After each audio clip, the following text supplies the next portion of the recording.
Pimani joins us now for the very latest. Pimani, good afternoon to you. Thank you so much for your time. Has the teacher been located?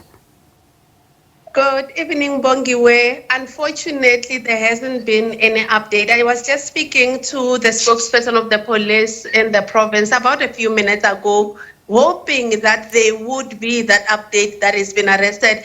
But the spokesperson of police, Brigadier Frani Mashava, says at this point, police had given this 58-year-old teacher sufficient grace period for him to bring himself into the police station. Remember, this case was first reported late by the school principal on Friday last week after the principal on Thursday allegedly walked into this teacher with this specific learner and she laid that charge. So police were saying they had given him sufficient grace period to hand himself over.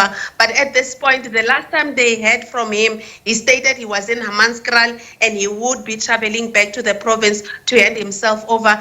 But the fact that he's still roaming the streets, it's a point that is scaring the family of this 13-year-old. They say since news broke to them, there have been two specific groups of people who came to the family alleging that they were sent by either the specific teacher or his family, whom they say were trying to threaten them into, dropping the charge. So they say the more he remains at large, the more they fear for their safety, specifically for the safety of the 13-year-old Bongiwe. One wonders, though, Pimani, when you ask police, what did they say? Why did they need to give him a grace period? When the case was opened, why did they not go and pick him up? Procedurally, this is what police tell us. Procedurally, they want somebody to be a willing person to go and assist them with the investigations to see how it goes. But they say it seems he's not willing to take this grace period. And right now, according to the spokesperson of the police in Limpopo, there's a large contingency of police officers, boots on the ground, that are looking for him at his friends' houses, at his relatives' houses, but also all around the area. And for the community, Bongiwe, the most saddest part about this story is that this is a local. This is somebody who was born and bred in that community. They say initially he worked in and around Bolobedu outside Zanin. So about 2 years ago, he got a transfer to come back work in the community where he was born and bred. They were hopeful that this is somebody who wants to help groom the community, who loves that community. So also, what the other thing that they're saying, Bongo, is that he's quickly approaching his retirement age. So if this is somebody who has worked for over 20 years as a teacher, as a primary school teacher, who's had close access to minors, would this really be the first time that he has violated a minor in this way? So these are some of the questions that community members are saying. They even allege that there are 3 other minors who have even come forward to say that he also did the same thing to them. But when we spoke to police, Bongiwe, because we tried to get that official confirmation, there hasn't been any official confirmation. Police are investigating one case of rape. According to them, he repeatedly violated this child, from the first time being in November last year and the last time being about a week or so ago. And what police are saying is that it seems this teacher, during, you know how at schools there's that is assembly prior to school starting.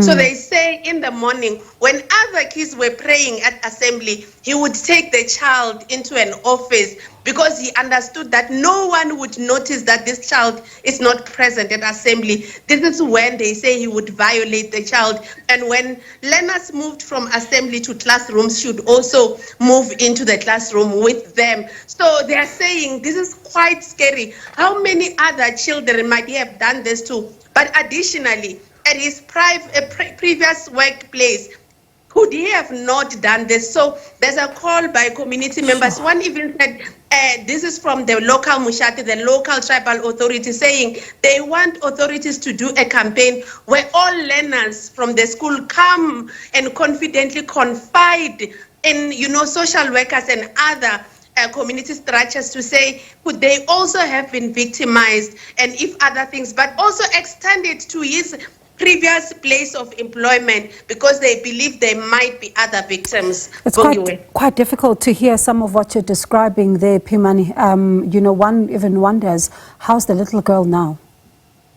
This little girl, Bongiwe, the Department of Education, the first thing that we might say, Bongiwe, in a rural community, there's always attempts to protect rapists. But in this specific case, Bongiwe, we must commend this community because in the first instance, what we've learned from the Limpopo Education Department is that the school principal, as soon as she learned of this incident, she reported it to the police. But also the other community members also want to